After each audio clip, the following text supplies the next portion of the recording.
My name is Joan Whitford. I am 68 years old. I spent 42 years of my life raising a family, managing a home, and putting everyone else's needs before my own. I was a librarian in a small community college. My work was quiet. People came to me for answers. I was the woman who always knew where things belonged. Funny, isn't it? I knew where every book belonged, but somewhere along the way, I forgot where I belonged. The night everything changed, I was standing in my own kitchen. The same kitchen where I had packed school lunches, baked birthday cakes, and made Sunday dinners. The fluorescent light hummed above us. My son leaned one shoulder against the refrigerator door as if he owned the place. He looked at me without blinking and said, slowly and clearly, "From now on, Mom, the bank will send your pension straight into my account. You do not need money anymore. You just need a corner to die in." There was no anger in his voice. That was the part that hurt. He said it the same way someone might say, "Pass the salt." I swallowed hard. My throat tightened. No sound came out. I felt something inside me sink, like a stone dropping into deep water. I used to hold that boy when he had nightmares. I used to stay awake when he had a fever. I used to think that if I loved him enough, one day he would love me back. But that night, he walked away, leaving those words hanging in the air, words that did not scream, but cut. I stood in front of the open refrigerator, pretending to look for something, anything, so he would not see the tremble in my hands. He went to his room. I heard the door slam. The house settled into a heavy silence. I did not argue. I did not beg. I did not ask him why. Because I am 68 years old and I have finally learned something important. The most powerful response to cruelty is silence. Hours later, the moon climbed high. The house was dark. I sat outside on the back porch in my rocking chair. The wood creaked under me in a familiar rhythm. On my shoulders rested the old brown wool shawl that my mother knitted for me in the winter of 1978. Whenever life became too loud, I wrapped myself in it. I suppose I needed to remember that once upon a time, someone loved me unconditionally. The night breeze brushed my cheeks. The air tasted like cold metal. I could see the warm yellow porch light from my neighbor Maggie's house. She always left it on, she said, because light makes people feel less alone. Inside the house, I heard his footsteps. Slow, heavy, irritated. The refrigerator door opened. Silence. A silence so sharp it felt like crystal breaking inside the air. Then came the scream. A raw animal sound. It ripped through the walls. The dogs in 3 houses started barking. A car alarm went off down the street. He screamed again, louder this time. Because when he opened the refrigerator, he found exactly what he had created. Nothing. The shelves were empty. Every container is gone. Every leftover tossed out. Every trace of comfort was removed. He had taken my freedom. He had taken control of my money. He had spoken to me like I had no value. So I had taken something back. My voice. But not through words, through action. I kept rocking. The chair moved gently. The night air was cold. The shawl lay across my shoulders like quiet armor. I did not look back. I stared at the stars and let him scream. For the first time in many years, I smiled. Not because I wanted him to hurt. Not because I wanted revenge. I smiled because I finally understood the truth. Silence is also a way of speaking. And sometimes it is the only language that cruelty understands. Freeze frame. Title appears on screen. My son said he would use my pension. That night, he opened the fridge and screamed. Fade to black. Now the real story begins. How does a gentle woman become the quiet storm no one expects?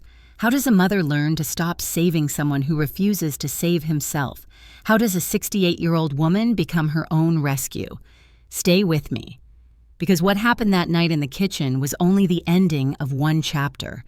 What you are about to hear is how it all began. If this story already hits something inside you, stay here with me.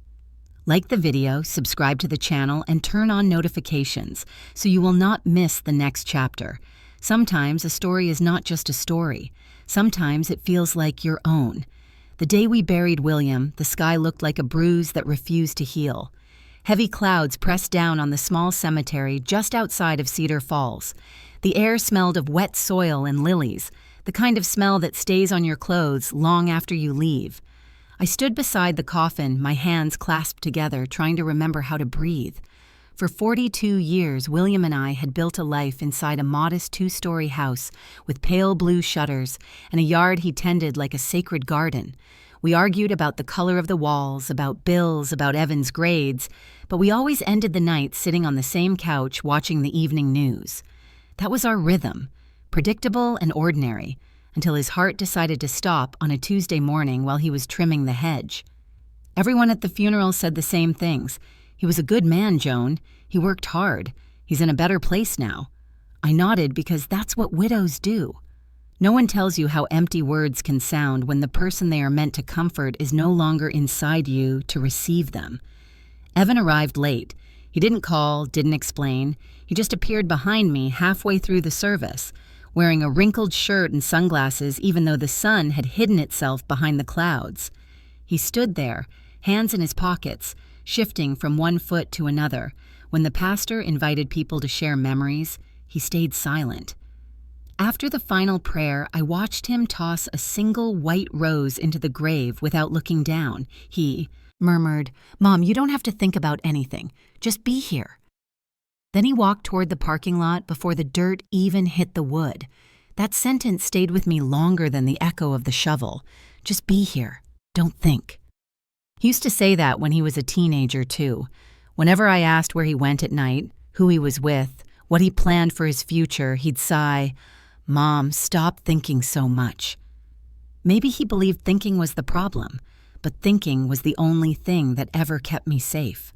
When everyone left, I stayed by the grave until the caretaker came with a polite cough. The ground looked uneven, like a wound not yet closed. I whispered a quiet promise to the soil. "I'll try to live, William, but I don't know how." That evening, I drove home alone. The house greeted me with the same creaks and sighs it always had, but it felt different, as if the walls were waiting for me to fail. His coat still hung by the door. The coffee mug he used every morning sat in the sink. A faint ring of brown at the bottom. I kept expecting to hear his footsteps upstairs, the sound of the bathroom door, the low hum of his voice calling my name. But the house stayed silent. Grief is not a scream. It is the quiet ticking of a clock in an empty room. I made tea out of habit, poured it into his favorite cup, then realized what I had done. I left it steaming on the counter and went to the porch. The sun had already set. The world was turning blue and gray. That was when I saw Maggie, my neighbor of 20 years. She stood on her porch with her old terrier in her arms, watching me the way people watch something fragile. "You shouldn't be alone tonight," she said, voice soft but certain. "I'm fine," I answered. "I have the house to keep me company." She smiled sadly. "Houses don't talk back, honey." We stood there across the short fence separating our yards. The wind tugged at the shawl around my shoulders, the same brown wool one my mother had knitted for me when I was 21. Maggie looked at it and said, "That's a good color on you, solid, like you." Her words almost undid me, because I didn't feel solid at all. I felt like glass. That night I couldn't sleep. I sat in the dark living room, the grandfather clock ticking louder than I remembered. I traced my fingers along the armrest where William used to rest his hand. My mind replayed every small moment we had wasted. How many times he told me not to worry about money. How often he said, "We'll get around to that trip someday." Someday never came. When the clock struck 2, I went upstairs to our bedroom. His side of the bed was cold. I slid under the blanket and stared at the ceiling fan slowly turning. Without him, every sound became unfamiliar, even my own breathing. Morning came gray and thin. The house felt larger, emptier. I walked through each room as if cataloging a museum of a life that no longer belonged to me. I opened the curtains, dusted the shelves, straightened the photo of us on our wedding day. The young woman in that picture had eyes full of certainty. I barely recognized her. Around noon, Maggie knocked on the door with a casserole. "You have to eat," she said, setting it on the counter. She glanced around the spotless kitchen and sighed. I can tell you're keeping busy so you don't have to feel. Feeling doesn't change anything, I said quietly. She placed her hand on mine. No, but pretending not to feel changes you. When she left, the house fell back into silence. I stood at the window and watched her light flicker on across the yard. Every night, Maggie left that light burning. She once told me it was for her late husband, a way of saying goodnight. Now it became a beacon that kept me from dissolving completely. The next day, Evan called. His voice was flat. "Hey, Mom, I can't stay long in town. I have some things to take care of." "You didn't even stay after the service," I said. He exhaled. "Mom, please, don't think too much. You just need to rest. You'll be fine." There it was again. The same phrase, the same dismissal. Don't think. When he hung up, I stared at the phone for a long time. I wondered if grief could be inherited like eye color, if somewhere in his heart he carried the same fear of love that had kept William distant for years. Maybe the men in this family were taught to control, not to connect. That night, as rain began to fall against the windows, I wrapped myself tighter in the shawl. The brown threads were thinning, but the warmth remained. I whispered to the quiet room, "You were wrong, Evan. Thinking is what keeps me alive." Outside, Maggie's porch light glowed through the rain like a small, steadfast star. I knew then that surviving William's death would not be about moving on. It would be about learning to exist in the echo. And in that echo, something inside me began to stir. Not loud, not angry, just a small pulse of awareness. The kind that whispers, "This is not the end." It was 3 weeks after the funeral when Evan came back. I heard the knock before I saw him. 3 short taps, the same rhythm he used when he was a boy and forgot his key. When I opened the door, he was standing there with 2 suitcases and a face that looked older than his 39 years. His hair was longer, his eyes ringed with sleepless gray. "Just for a few days, Mom," he said, "until I get things sorted out." I stepped aside. He didn't wait for an answer.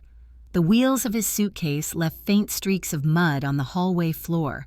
He dropped his bags by the stairs and scanned the house as if checking whether it remembered him. "Smells the same," he said, opening the refrigerator without asking. He pulled out a bottle of water, took a long drink, and left it on the counter without the cap. Then he walked to the living room and turned on the television. The sudden noise startled me. I had grown used to silence. "I lost my job," he said over the hum of the sports channel. "The company downsized. They always cut the older ones first." I wanted to remind him he was not old, but I kept quiet. And Lisa left. Took half my stuff. Said she was done babysitting a man who couldn't plan. He laughed, a small, sharp sound with no humor in it. "Funny thing, huh? Everyone leaves." He didn't look at me when he said it, but I felt the arrow land anyway. I made tea, poured 2 cups, and placed one beside him. He didn't touch it. "It's just until I find something new," he added. "You don't mind, right?" It wasn't really a question. I nodded because that was easier than explaining how it felt to have grief rearrange itself into obligation. By the next morning, he had settled in as if he had never left. His shoes were by the door, his jackets on the chair, his razor beside my toothbrush. The guest room remained untouched. He preferred the couch, saying he liked falling asleep to the sound of the television. Every night I turned it off after he dozed.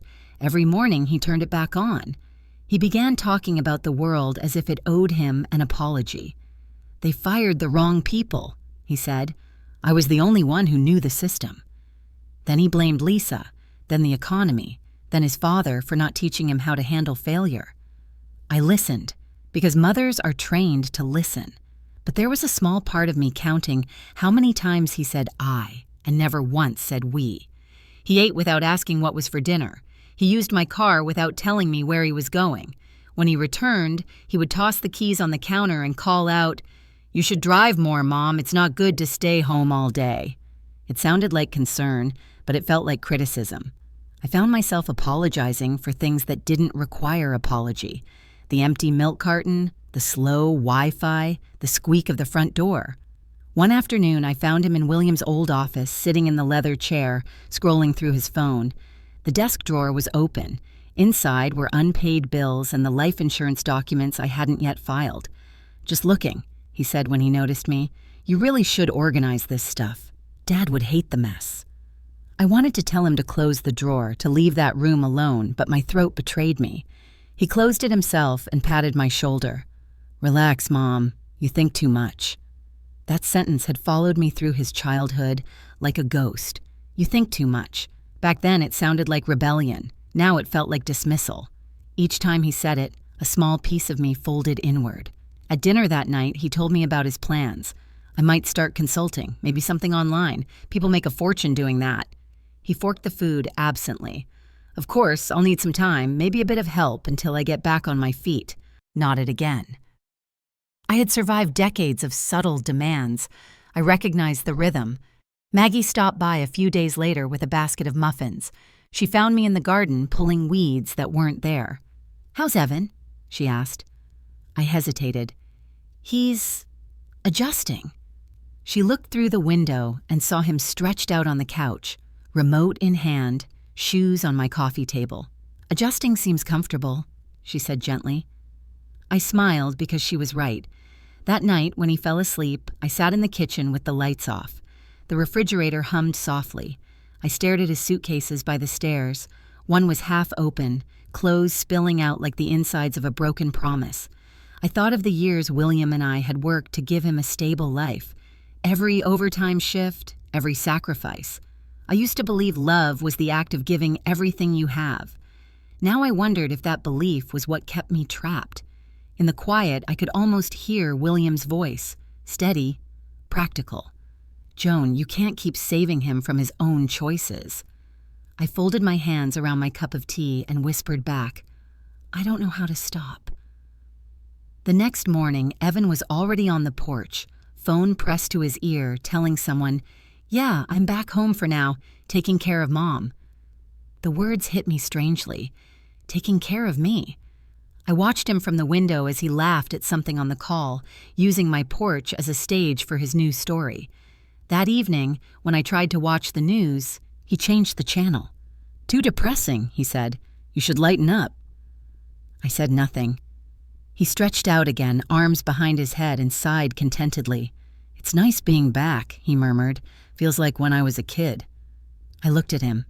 This grown man lounging in my living room, surrounded by the echoes of his childhood, and felt something shift.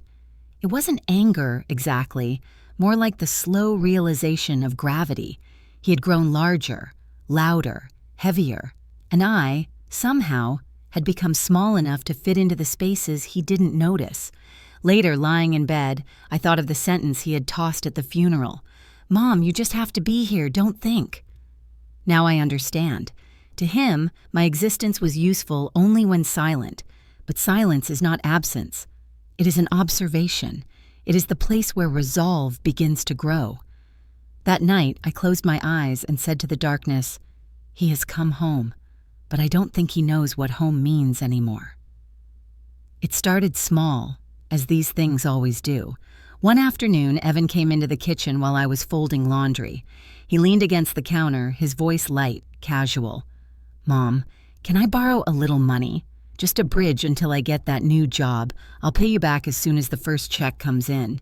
He said it the way a man asks for salt, easy and certain, as if repayment were a fact already written. I opened the drawer where William and I used to keep the household bills. My hands hesitated over the checkbook. "How much do you need?" I asked. "Only a couple $100, he said quickly. "Just to cover rent at the storage unit. They're threatening to lock it." I wrote the check. He kissed my forehead, muttered, "You're the best," and left. The next day, there was another reason. A friend hadn't repaid him. A car needed fixing. Then groceries, gas, phone bills. Each time, the same promise. "I'll pay you back." The amounts grew larger, the explanations thinner. I began transferring money from the savings account William left me, the one we had once called our rainy day fund. It rained often now. I didn't tell Maggie. I didn't tell anyone. There is shame in admitting that your grown child still feeds off your kindness. Society forgives a mother's sacrifices, but never her boundaries. One afternoon, Maggie dropped by while I was writing another check. She set down a bag of lemons from her tree and glanced at the paper in my hand. "Helping him again?" she asked, her tone gentle but heavy. "He just needs a little time," I said. She leaned on the counter, her eyes steady. "Joan, men in their 40s don't change much. They just get better at depending on someone else." I smiled to end the conversation, but her words sank deep. Later that night, as I balanced the checkbook, the numbers looked like bruises on paper. The total left was shrinking fast. William's handwriting on old notes in the ledger blurred as my eyes filled. He had written reminders in neat cursive. "Mortgage paid in full. Keep the emergency fund separate." I whispered to the air, "I'm sorry, William, I'm trying." Evan returned home late, carrying takeout for himself. He handed me a box without looking up from his phone. "Here, I got you something." Inside was cold rice and half a piece of chicken. "I'll eat later," I said. He didn't hear me. He was already laughing at a message on his screen. He had started treating the house like a hotel. Lights left on, dishes piled, TV humming all night. He spoke about job interviews that never materialized, investments that might appear, friends who owed him favors. I wanted to believe him because the alternative, that my son was drifting further away from decency, was too painful. One morning, I went to the bank alone. The teller, a young woman with kind eyes, greeted me by name. She looked at my account and hesitated. "Mrs. Whitford, would you like to move some of your funds into higher interest savings? You've been withdrawing quite a lot lately." I smiled to cover the sting of her words. "No, thank you. Just handling some family matters." When I returned home, Maggie was watering her plants. "You look pale," she said. "Just tired," I replied. She turned off the hose. "Joan, I've seen this before. My brother used to live off my mother until the day she couldn't pay her own bills. You can love your son and still say no." I wanted to tell her she didn't understand that motherhood is a long chain of yeses, even when you mean no. But I said nothing. That evening, Evan came home flushed with excitement. "I found an opportunity," he said, dropping into the armchair. "A guy I know is starting an online business. I just need $2,000 to buy in. It's a sure thing." 2,000. The way he said it, smooth, confident, sounded less like a request and more like a test. I opened my mouth to refuse, but the image of him as a boy flashed before me. 5 years old, crying over a broken toy, his small hand reaching for mine. I had never learned how to deny that hand. "I'll transfer it tomorrow," I said softly. He grinned. "You won't regret it, Mom." After he went upstairs, I sat in the kitchen with the lights off. The air smelled of dust and lemon from Maggie's tree. I felt the familiar ache of being used and yet still needed. In the following weeks, the promised repayment never came.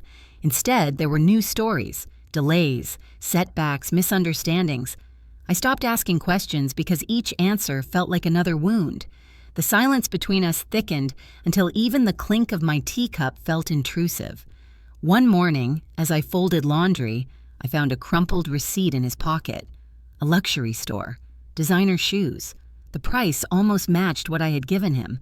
I stared at the slip of paper until the numbers blurred, then tucked it back where I found it. Pretending not to know was easier than confronting him. That afternoon, Maggie visited again.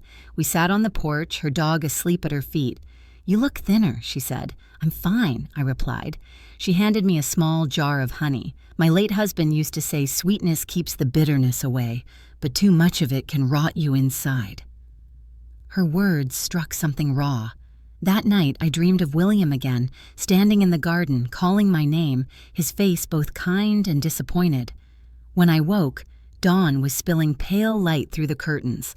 I felt old in a way that had nothing to do with years. At breakfast, Evan asked for money again. "Just a few hundred this time. I swear it's the last." I looked at him, really looked. His eyes were tired, his posture slouched, but there was no shame there. Only expectation. Something shifted in me. A quiet question rose. Is this what love looks like? Endless giving until there is nothing left of you? He noticed my hesitation and frowned. "Mom, what's wrong? Don't you trust me?" Trust. The word felt foreign at that moment. I nodded anyway, reached for my wallet, and handed him the cash. As he left, Maggie's voice from the day before echoed in my head. Men in their 40s don't change. They just get better at depending on someone else. When the door closed, I sat at the table staring at the empty space he'd left behind. The kettle whistled, but I didn't move to turn it off. I whispered into the stream, maybe being a mother means learning how to suffer quietly, or maybe it means finally learning how to stop. The sound of the whistle filled the room like a long, unanswered question. It began with the smallest corrections. Evan stood behind me one evening while I stirred soup on the stove and said, "You still cook like it's 1980, Mom. Too much salt, no flavor." He took the spoon from my hand, tasted it, and grimaced. "You should let me handle dinner sometimes. You forget things." The word forget landed like a small slap. I said nothing, only reached for a napkin and wiped the counter where he had spilled. The next day, he adjusted the thermostat. "You keep it too cold," I said gently. He frowned. "You're always freezing. You waste electricity." "I'll set it right." I watched him press buttons until the hum of the heater stopped. The air thickened, heavy and still. When I reached to change it back later, I found the remote was gone. "It's fine, Mom," he said from the couch. "I hid it so you won't mess with it. You worry too much." That phrase again, "you worry too much." It has replaced "I love you." He started rearranging things, moved the teapot to another shelf, the mail to a drawer, and the family photo from the hallway to his room. He said the clutter made him anxious, that the furniture needed better flow. I woke one morning to find the armchair where William used to read moved to the basement. When I asked where it was, he shrugged. "It's old, Mom. This house needs updating." I felt something small and invisible shift inside me. The rhythm of home, once so steady, now beat to his steps. One evening, while I tried to send Maggie an email, the Wi-Fi stopped working. The router blinked red. I checked cables, then called out, "Evan, did you change the password?" "Yeah," he said casually, not looking away from the television. "Can I have it?" He smirked. "I'll handle all that stuff. Too many scams online these days. You don't want to get hacked." "But I need to pay bills," I said softly. "I'll take care of it," he replied, voice firm now. "Just let me manage things." Something in that sentence made my stomach twist. Manage things. That was William's phrase when he didn't want me to ask about money. I realized both men had said it with the same tone, part love, part authority, as if caring required control. The house grew quieter. I stopped playing music in the mornings because he said it distracted him. I stopped calling friends because he complained the phone rang too loudly. When Maggie knocked on the door, he often answered first, smiling politely.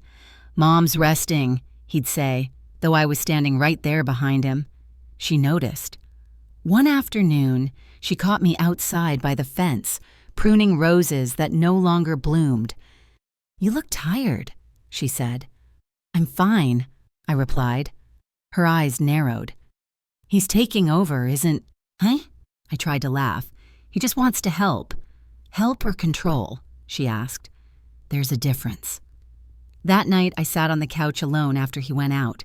The house smelled faintly of his cologne in takeout containers. I looked around and tried to remember which objects still belonged to me. The teapot, the rug, the photographs that had disappeared. I reached for the brown wool shawl draped over the back of the chair, the one my mother had made. Its texture was rough but grounding. I pulled it over my shoulders and closed my eyes. For a moment, I was young again, sitting on her lap as she told me, "Never let anyone rearrange the inside of you." I had forgotten that. When Evan returned, he turned off the small lamp beside me. "You waste electricity," he said again. I stayed wrapped in the shawl, silent. He walked past without noticing my hands trembling. The following morning, I made coffee before dawn, savoring the quiet before his footsteps.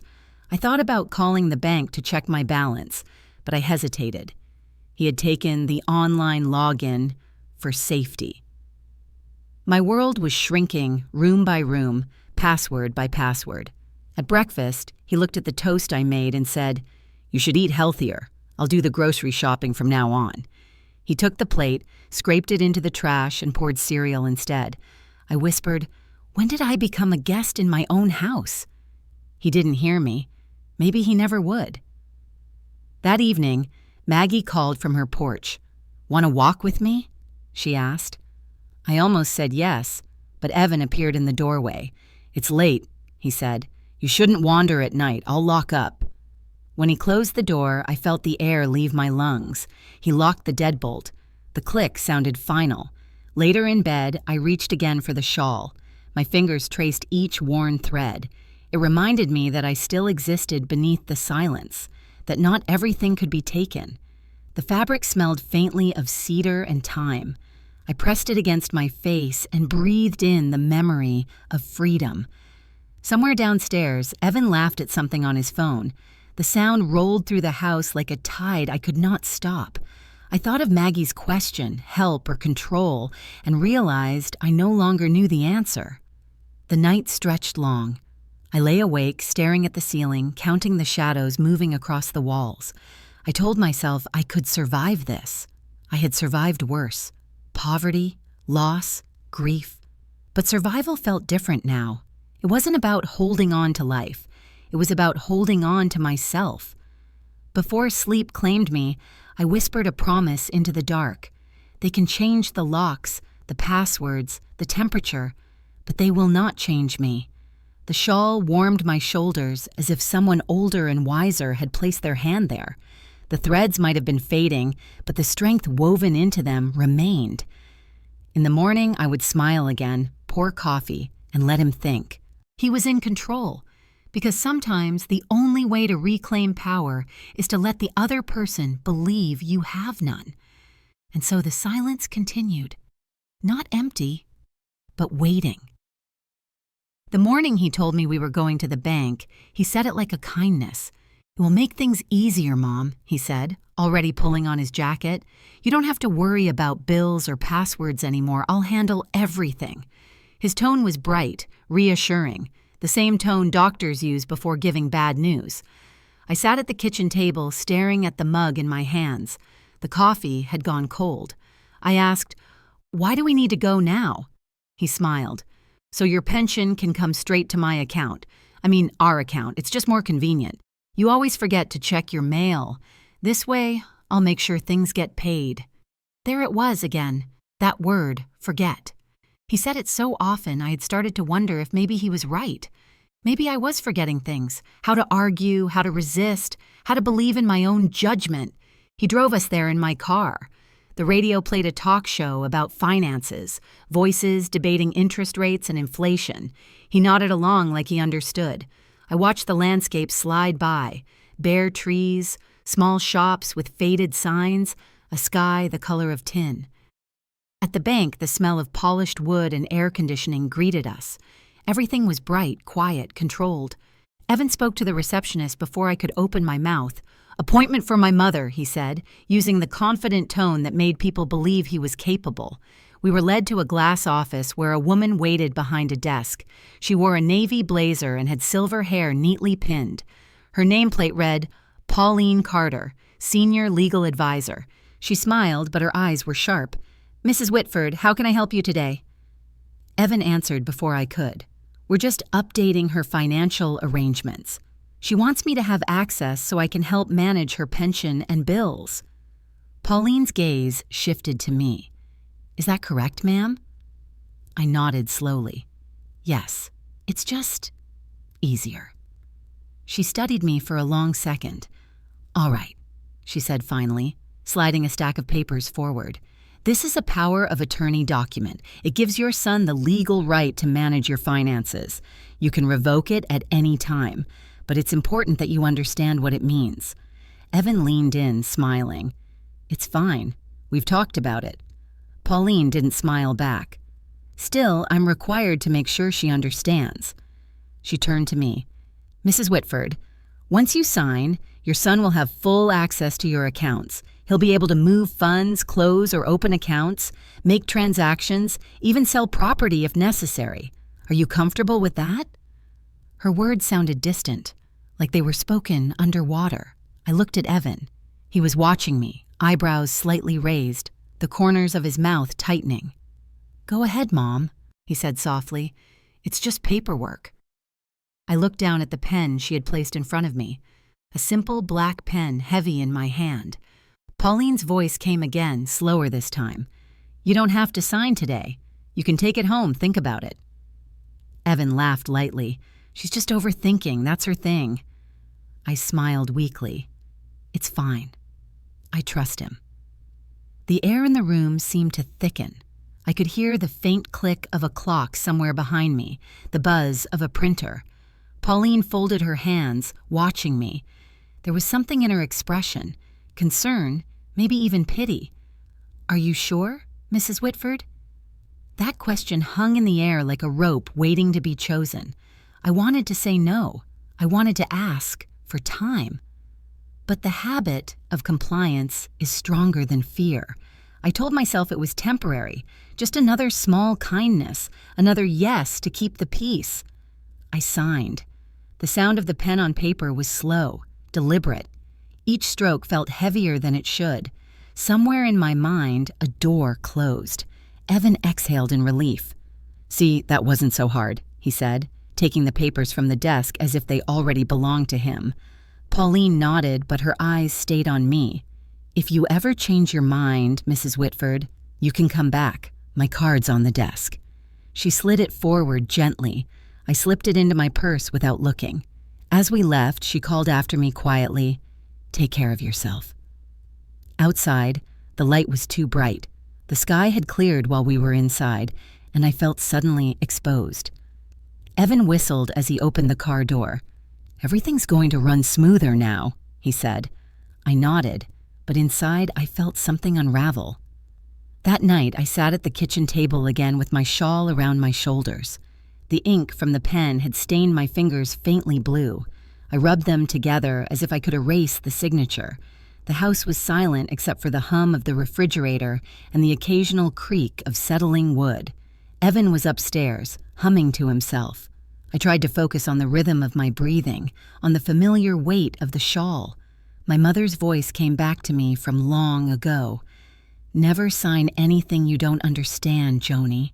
A pen can be heavier than a hammer." I whispered, "I understand now, Mama." I poured myself tea, the same way I had done for decades, but even the simple ritual felt altered. The kettle whistled too long before I turned it off. I sat down with the cup, staring at the faint steam curling upward.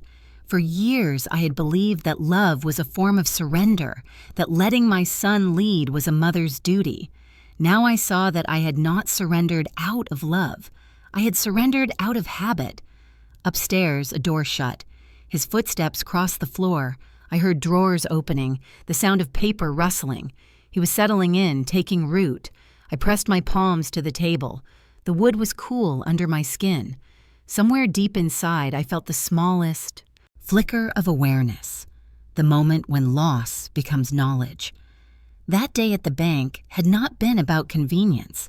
It had been a quiet ceremony, a transfer of power disguised as kindness.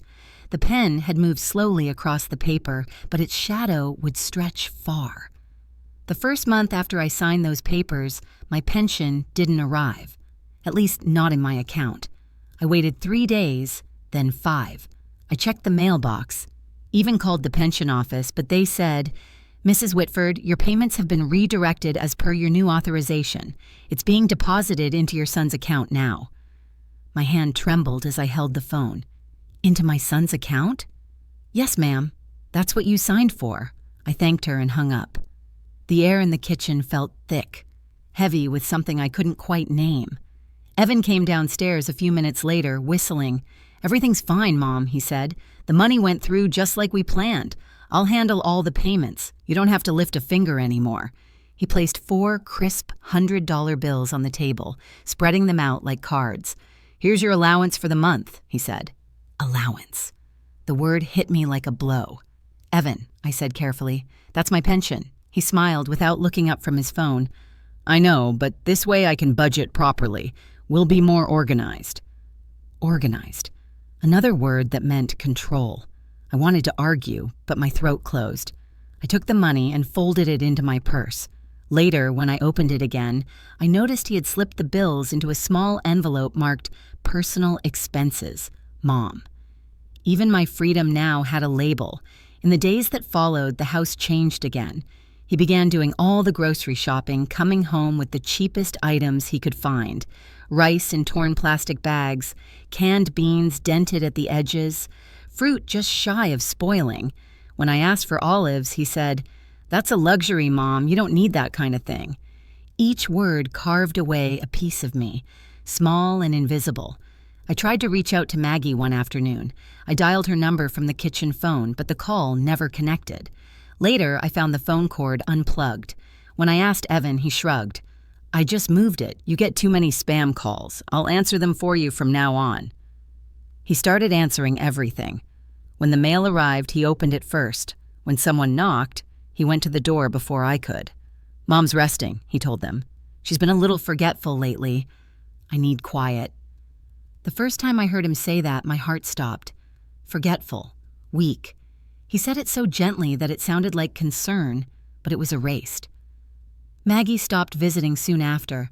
I saw her one morning outside by the fence, her hand hesitating over the latch. "Joan?" she called softly.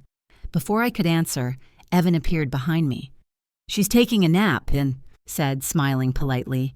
"The doctor said she needs rest." Maggie frowned. "She doesn't look sick to me." He laughed. "You know how it is at her age." I stood there, just behind the curtain, invisible in my own window. Maggie hesitated a moment longer, then turned away. The gate clicked shut, and I felt something inside me click too. That night, Evan sat across from me at dinner, scrolling through his phone while I ate in silence. "You shouldn't talk to people too much, Mom," he said without looking up. "It's confusing for you. I'll handle communication from now on." I nodded, but inside I was wide awake. He didn't notice how still I'd become. He didn't notice that I never truly forgot. I remembered everything. The color of Pauline's blazer at the bank, the faint lemon scent of Maggie's garden, even the day I signed my name and felt freedom leave through the tip of the pen.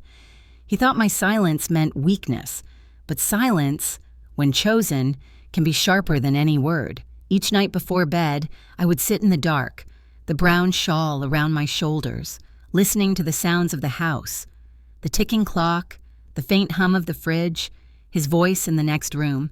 He called friends, laughed, made plans with money that wasn't his. He thought I couldn't hear, but I did. I heard everything. Once I picked up the extension phone quietly and listened as he bragged to someone. "Yeah, it's easy," he said. "She trusts me completely. I've got her pension, her accounts, everything. The poor old lady doesn't even notice. I think she's still in control." He laughed, a deep, careless laugh that belonged to a stranger, not my son. I hung up before he could hear my breathing. My hand shook, but not from fear, from recognition. The boy I had raised was gone. What sat across from me each morning was someone else entirely, a man who saw kindness as weakness and silence as permission. Days blurred. The $400 vanished quickly, bills, groceries, small indulgences I had to justify to him like a child asking permission. When I asked for more, he said, "You don't need it. I cover everything." Once I told him I wanted to visit the church group I'd belonged to for years. He smiled and said, "Not a good idea, Mom. It's cold outside. I don't want you getting sick." He locked the front gate after that, said it was for my safety. The walls of the house felt closer each day. I started talking to myself softly just to hear my own voice.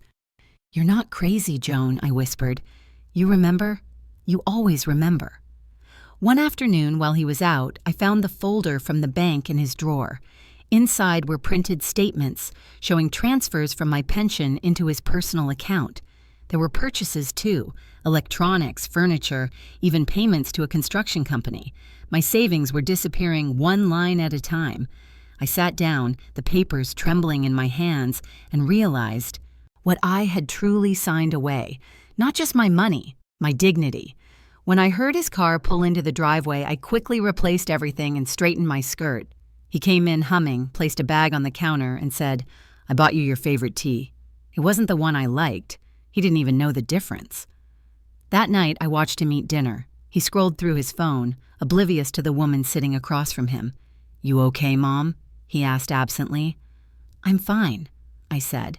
My voice was calm, steady. He smiled. "Good. Don't worry about anything. I've got it under control." After he went upstairs, I turned off the light and sat in the darkness. The shawl slid over my shoulders again, soft against my skin. I traced its frayed edges, whispering, "You were wrong, Evan. I haven't forgotten a thing."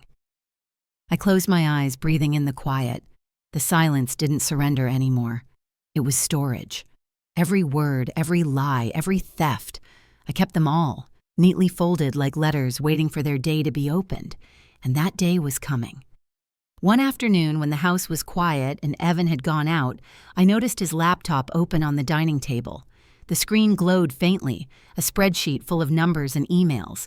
I hesitated. Curiosity can feel like betrayal, but ignorance had become its own prison. I pulled out the chair and sat down. The cursor blinked on an open email thread labeled Roseview Apartments Project. I clicked. What unfolded on the screen stole the air from my lungs. There were invoices, luxury hardwood floors, marble countertops, imported faucets. Each document carried my name as the source of payment. The total at the bottom, $53,000. My hands trembled as I scrolled. I found bank transfers, thousands sent to a contractor named Delaney and Sons Construction.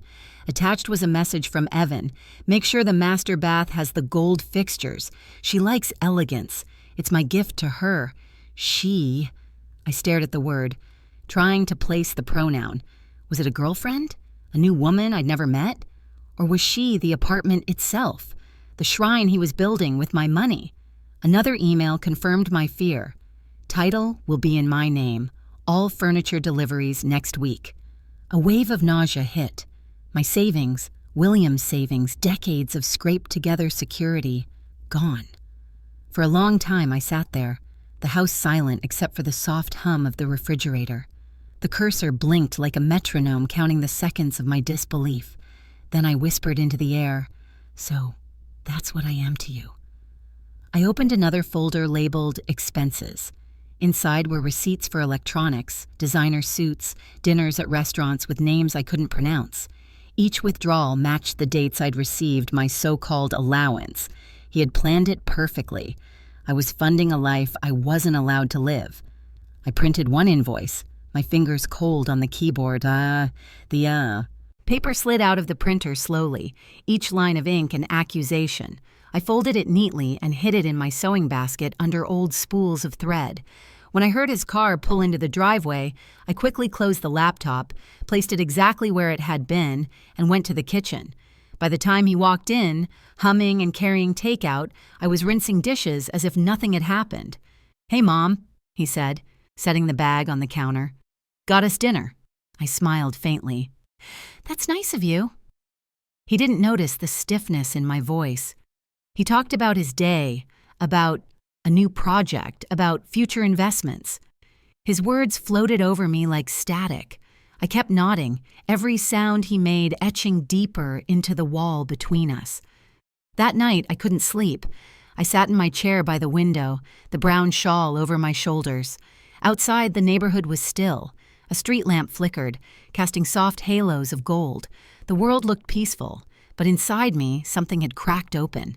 I whispered into the quiet, "You built your future out of my past." In my mind, I replayed every kindness, every time I'd handed him money, every time I'd chosen silence over confrontation. Each memory felt like a thread tightening around my throat. I realized how deliberate it had all been, the way he had eased me out of my own life, one polite gesture at a time, the way he'd replaced love with management, concern with control. He hadn't stolen suddenly. He'd stolen gradually, the way winter steals warmth.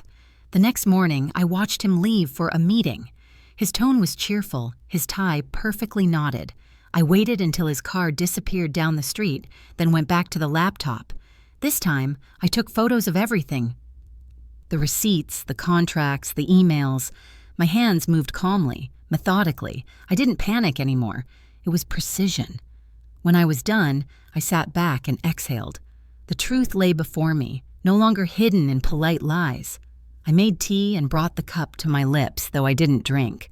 The reflection on the surface showed a face I hardly recognized, older, thinner, but no longer uncertain. I remembered something William had once said years ago, when Evan was still a boy. We had found him lying about a broken window. William had sighed and said, "He's smart, Joni, but he'll either use that mind to build something or to take something." Back then, I had laughed it off. He'll grow out of it. Now, decades later, I finally understood. When Evan came home that evening, he was in a good mood. "Guess what, Mom?" he said. "Big things are coming soon. You'll be proud of me." I looked at him carefully. "I'm sure I will," I said softly. He smiled, not noticing the steel in my tone.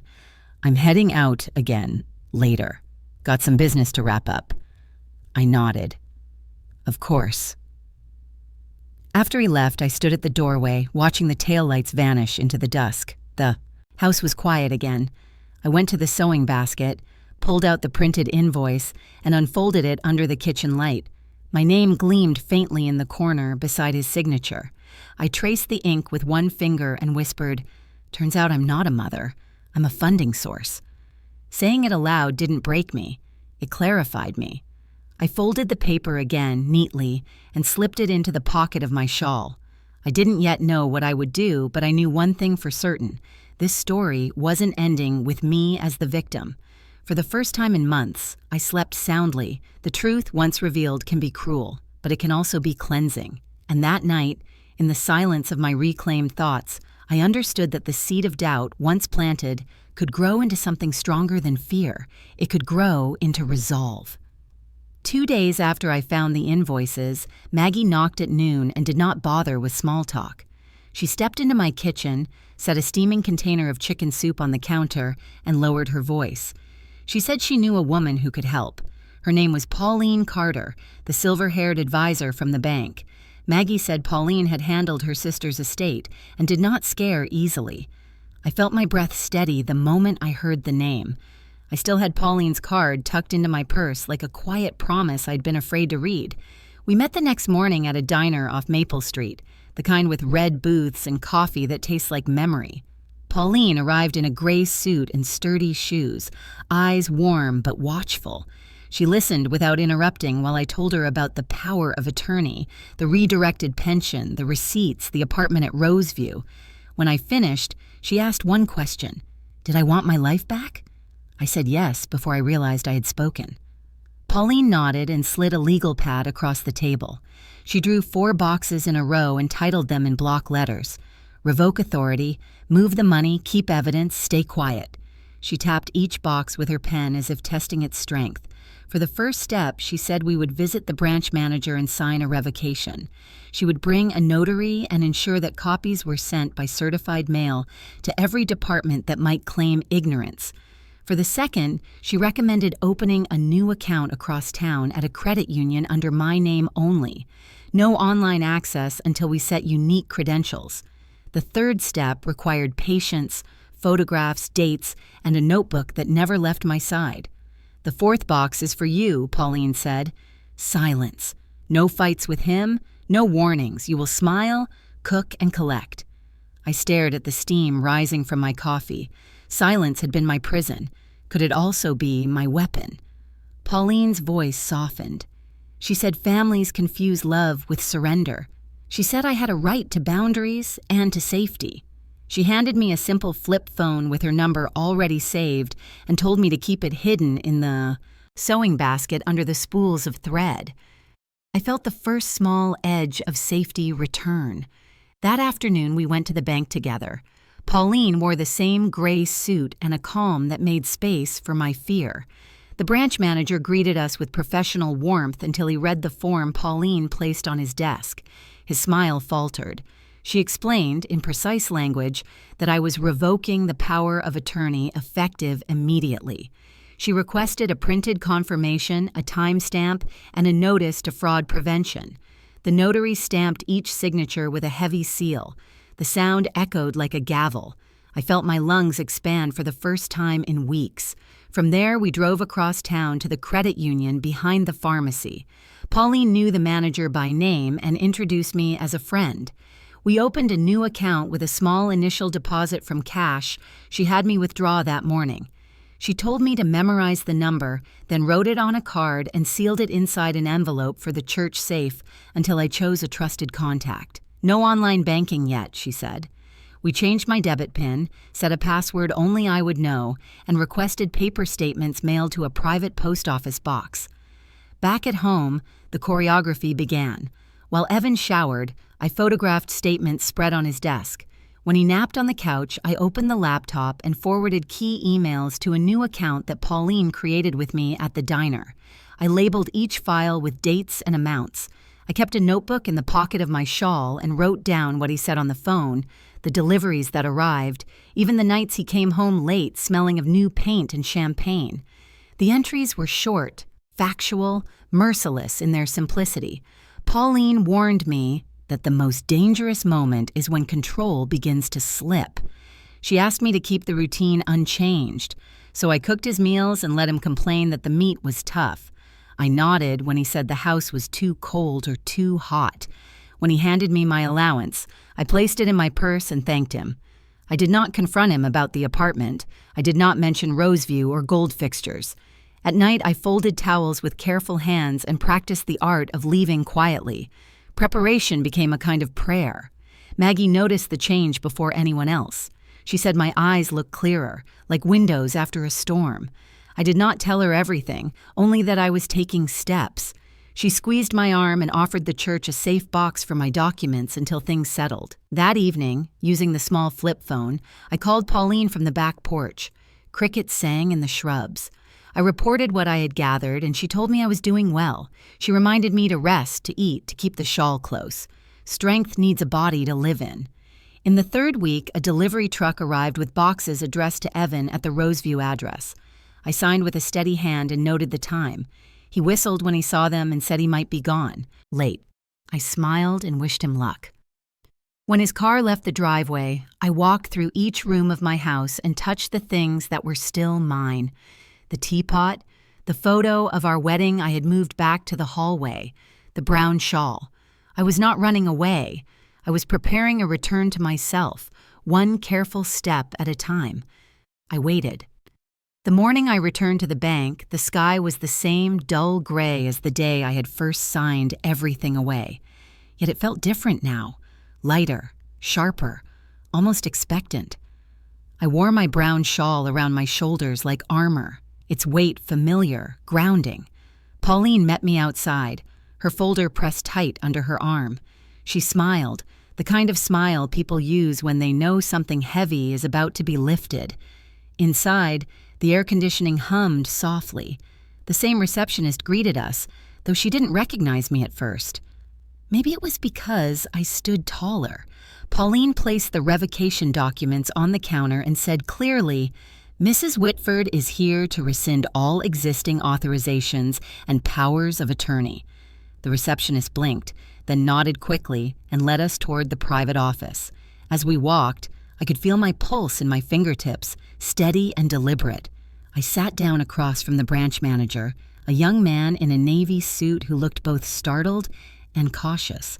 Pauline spoke first, her tone calm but firm. "We'll need confirmation today that all access under Mr. Evan Whitford's name has been terminated." He turned to me.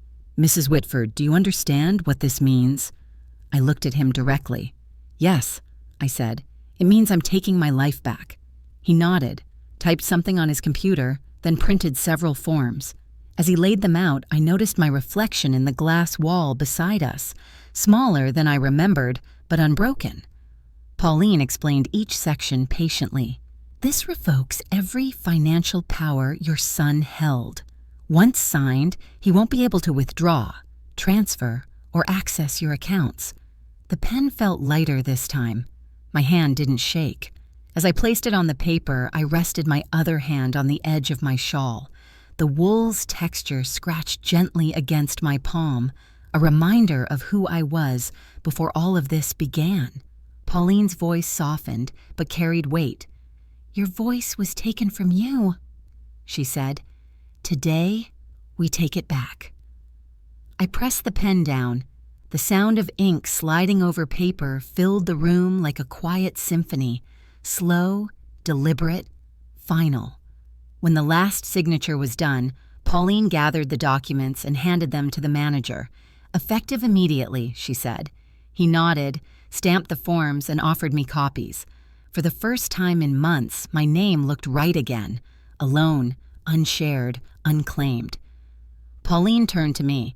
"We'll send certified notices to the pension office, utilities, and the credit union. Everything will be rerouted to your new account. By the time he notices, it'll already be done." I nodded, exhaling slowly. "I thought I would feel guilty," I said, "but I don't. I just feel quiet." "That's strength," Pauline replied. "It doesn't always make noise." As we left the office, I passed the same hallway where I'd once followed Evan, silent and uncertain. The memory of that first day flashed, the way he'd told me to just sign, the way Pauline had looked at me then with pity. This time, her eyes held something different, respect. Outside, the wind tugged gently at my shawl. I held it close, smiling faintly. The wool smelled faintly of cedar and tea leaves. In that small scent, there was home again. Not the house, not the walls he'd filled with his presence, but the quiet certainty that I still existed. We stopped by the car. Pauline placed a hand on my shoulder. "You did it, Joan. Most people never come this far." I looked back at the bank doors, at the reflection of the sky on the glass. "It's strange," I said. "I thought losing money was the worst thing that could happen. Turns out losing yourself is worse, but finding yourself again, that's worth everything." Pauline smiled. "Then let's make sure you never lose her again." We stood there for a moment, two women at the edge of something ending and something beginning. Then I turned, tightened my shawl around me, and walked toward the parking lot.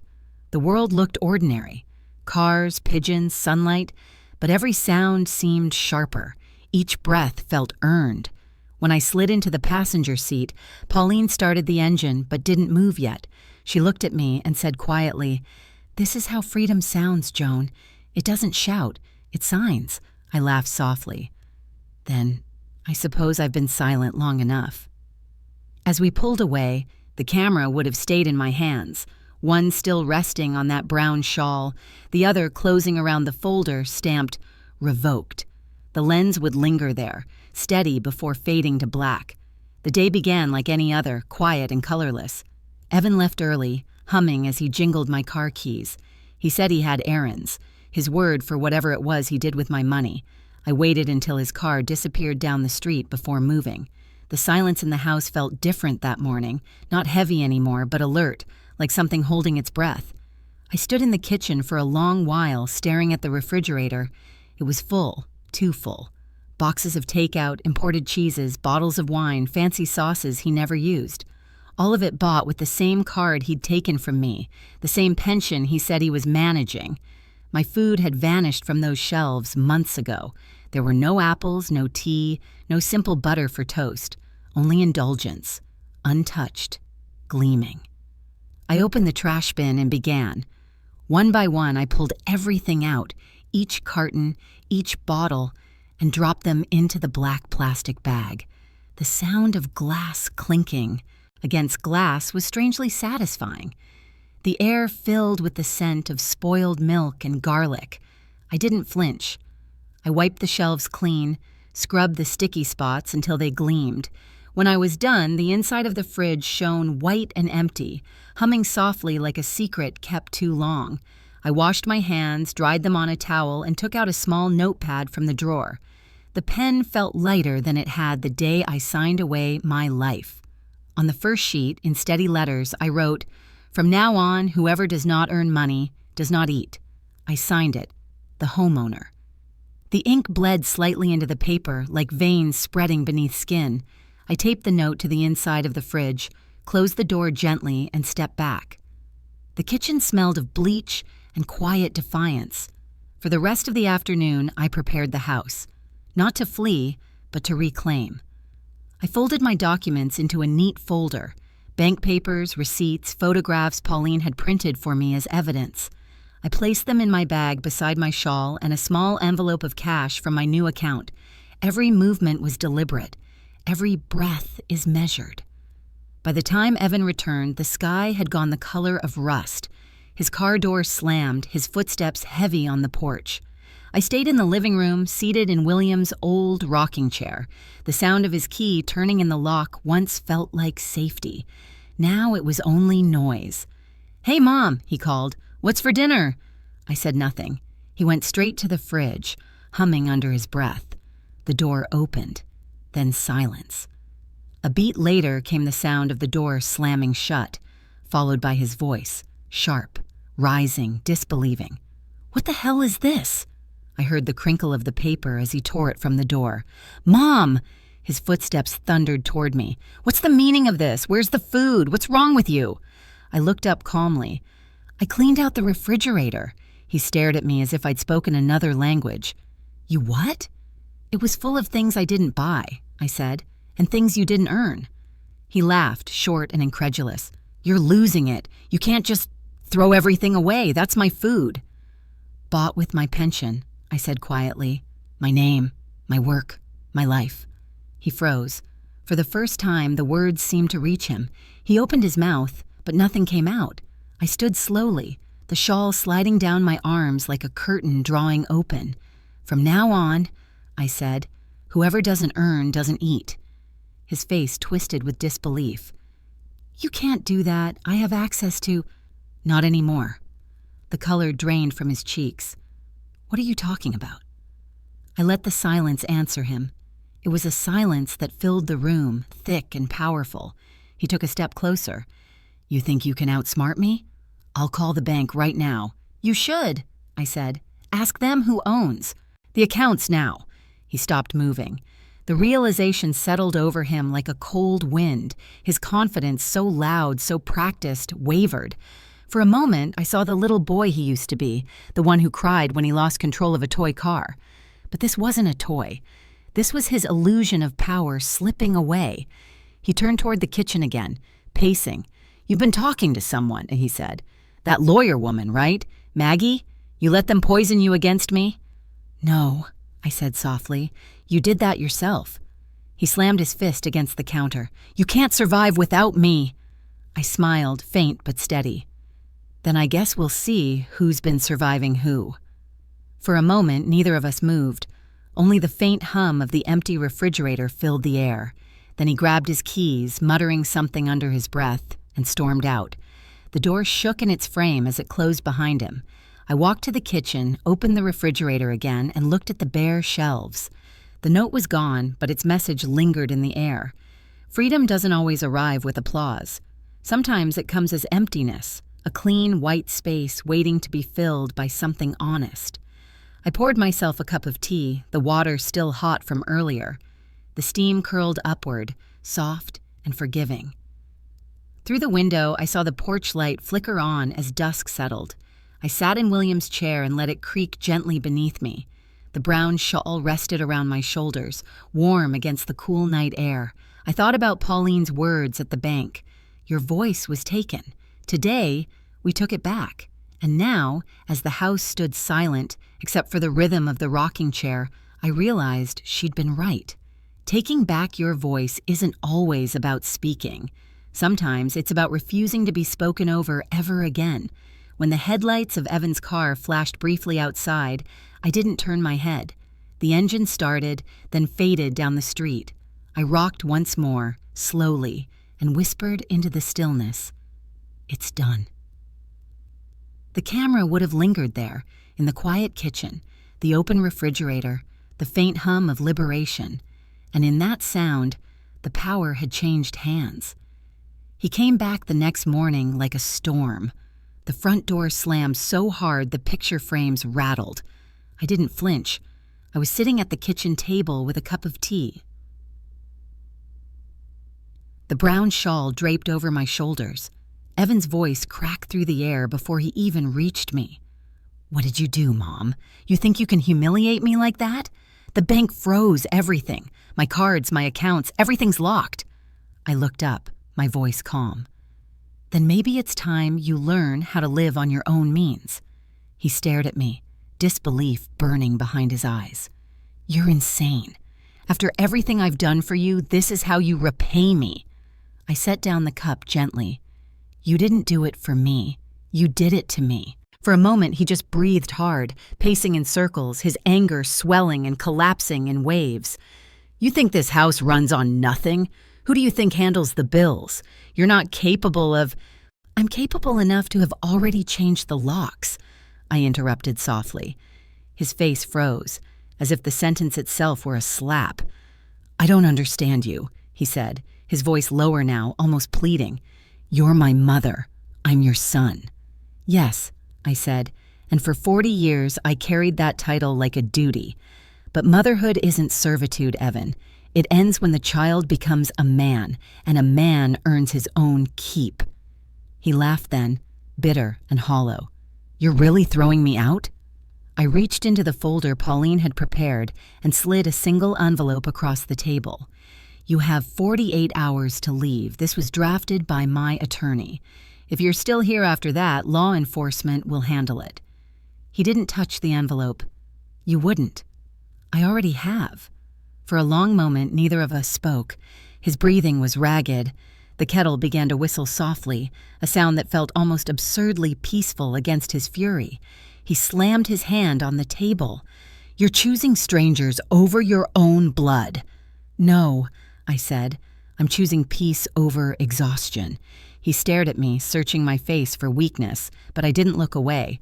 The silence stretched until he finally tore open the envelope, scanned the page, and threw it back down. You'll regret this, he hissed. Maybe, I said, but at least it will be my regret. He turned away, muttering under his breath, kicking the chair leg as he passed. His rage had grown clumsy, the tantrum of a man losing control. I watched him from my chair, the shawl warm against my arms, and thought how strange it was, the sound of power leaving the room. When he reached the doorway, I spoke again, not loudly, but clear enough for him to hear. I don't have the duty to feed you anymore, Evan. I've fulfilled that long ago. Now you must feed yourself. He paused, one hand on the doorknob. For the first time in years, he didn't have an answer. He just stood there, his shoulders hunched, his breath uneven. Then he walked out without looking back. The door closed quietly this time. I sat there for a long while, listening to the kettle calm itself. The echo of our conversation lingered in the air like smoke. There was no victory, only relief, a deep, tired exhale that came from somewhere far beneath the years. Maggie arrived later that afternoon, bringing bread and honey. Is he gone? She asked. Not yet, I said, but he will be. She touched my shoulder gently. It takes courage to let go of your own child. I nodded. It also takes love, the kind that stops enabling harm. That night, as darkness settled over the house, I walked through each room slowly. His things were still everywhere, shoes by the door, a jacket on the chair, but they already felt distant, like remnants of someone who no longer belonged here. I poured myself a small glass of water, turned off every light except the one on the porch, and sat by the window. My reflection stared back, older, lined but unafraid. The question lingered, whispering at the edges of my conscience. Is cutting your child out of your life an act of cruelty? I thought about it long and hard. Then I realized it wasn't cruelty. It was a boundary, long overdue.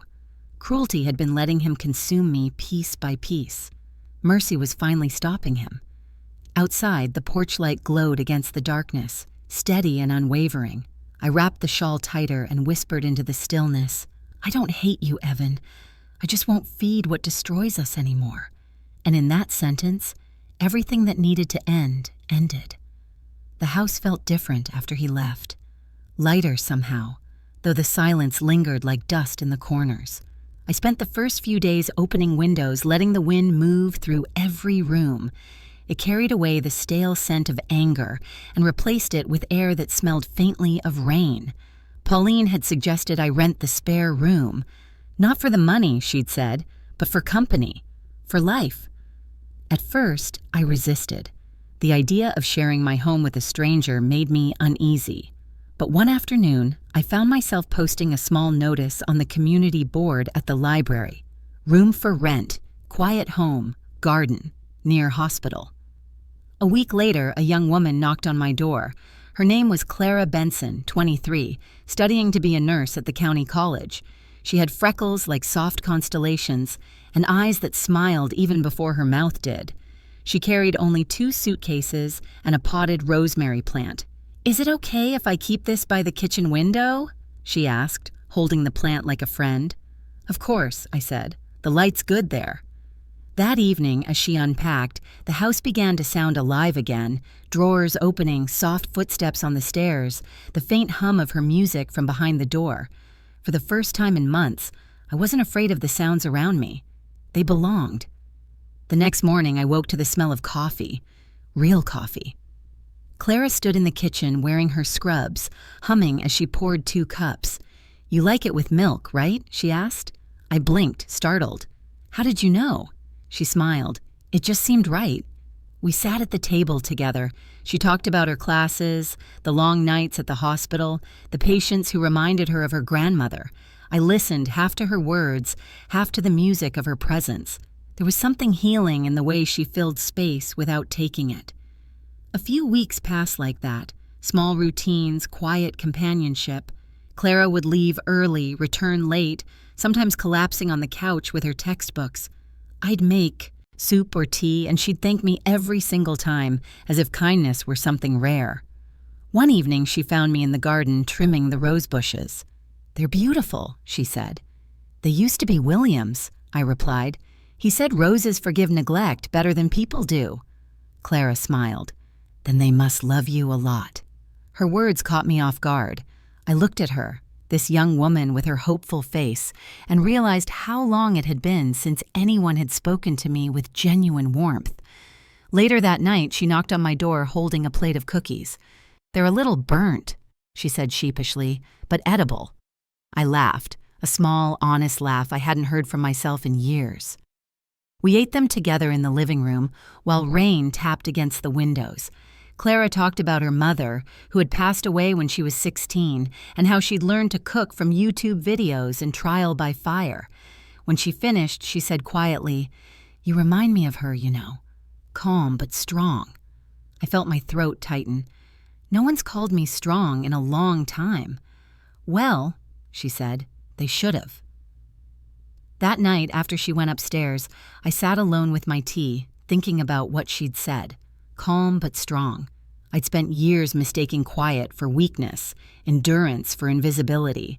But watching Clara, her exhaustion, her compassion, her determination to care for others, I saw my younger self reflected there. The difference was that she still believed her strength mattered, and maybe mine still did too. In the mornings, she began leaving little notes on the counter. "Don't forget your breakfast," or "the roses are blooming again." Small gestures that made the house feel like home. The smell of coffee and toast greeted me each day, and the loneliness that had once filled every corner started to retreat. One afternoon, she asked about the framed photo of Evan I kept turned face down on the shelf. "Your son?" she asked gently. I nodded. "He's figuring out his life." Clara didn't pry. She just said, "Sometimes people have to lose good things before they realize what they were given." Then she changed the subject, and I silently thanked her for it. Weeks turned into months. The garden grew wild and alive again. Neighbors stopped by more often. Maggie would come over for coffee, and Clara would join us, laughing at our stories about how not to prune roses.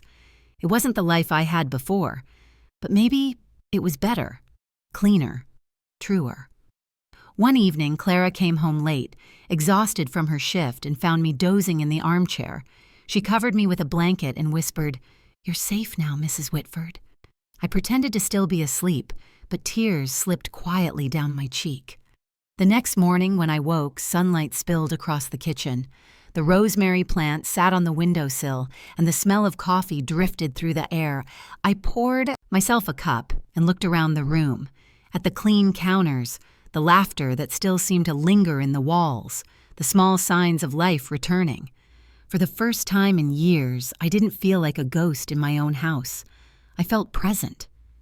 And as Clara rushed out the door with her bag and a wave, I whispered to myself, "It's good to be needed again, but on my own terms this time." Outside, the morning glowed like forgiveness. The day was new, and so was I.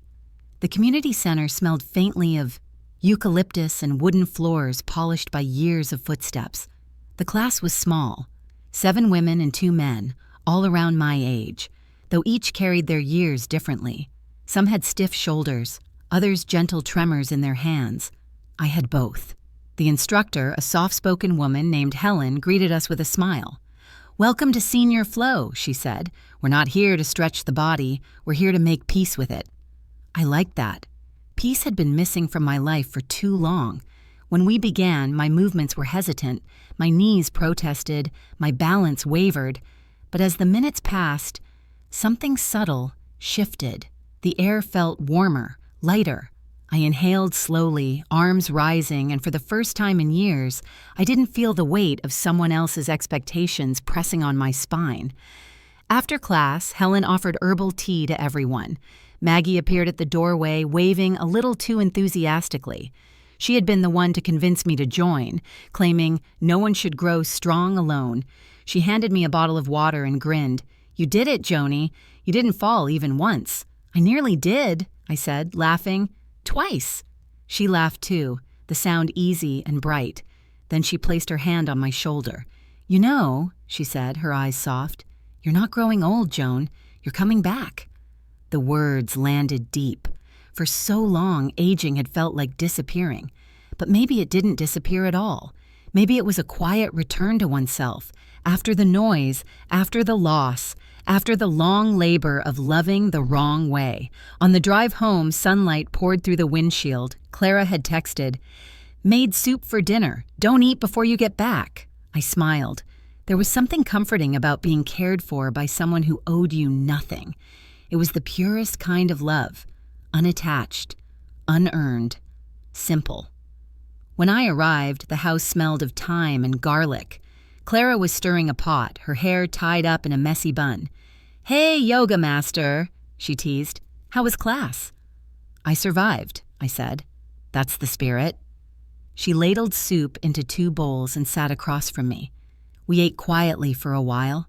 The rosemary plant she'd brought months ago had grown wild, its scent drifting through the open window.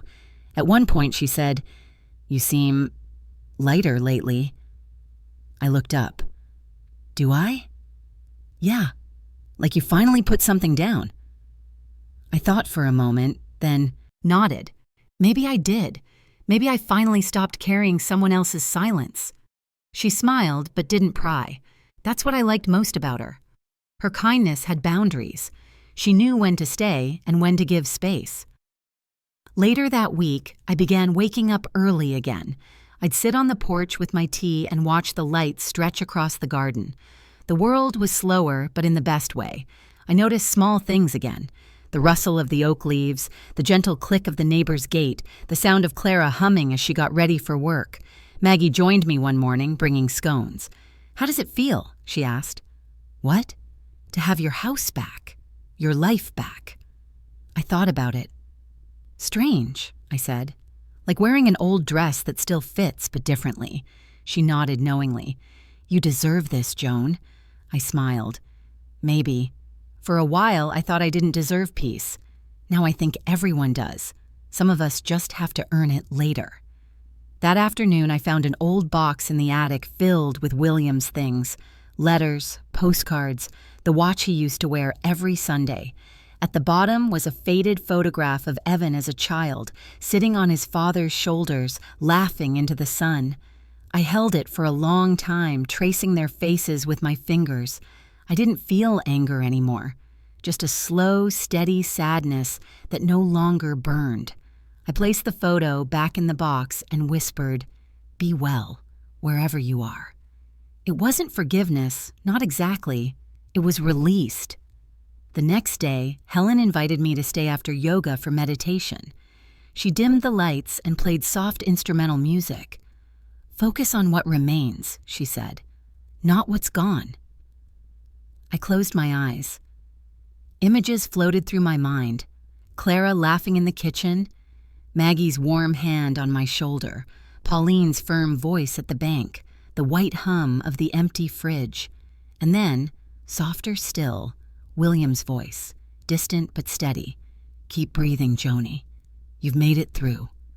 When the class ended, I felt something open inside me. Not joy exactly, but calm, a gentle reclaiming of the self I'd left behind somewhere between motherhood and survival.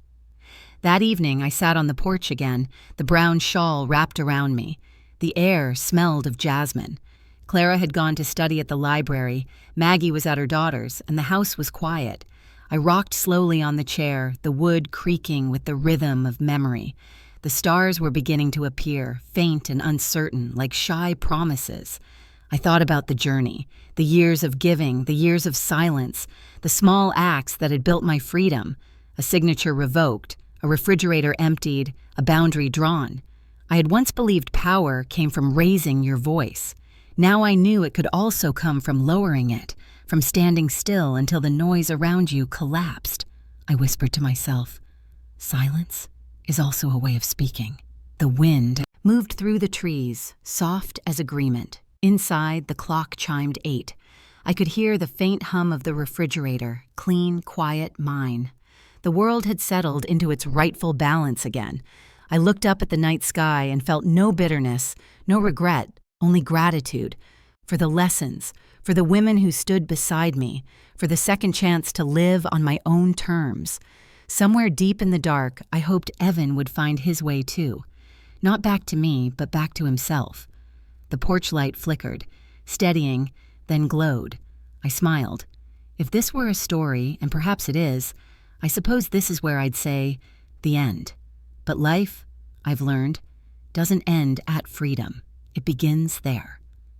I leaned back in the chair, letting it rock gently beneath me, and whispered to the quiet sky, "Thank you." Then, as the screen faded to black, my voice would linger. "You tell me. Was I wrong to let go? If you've lived through something like this, leave a comment below. I'd like to know your story."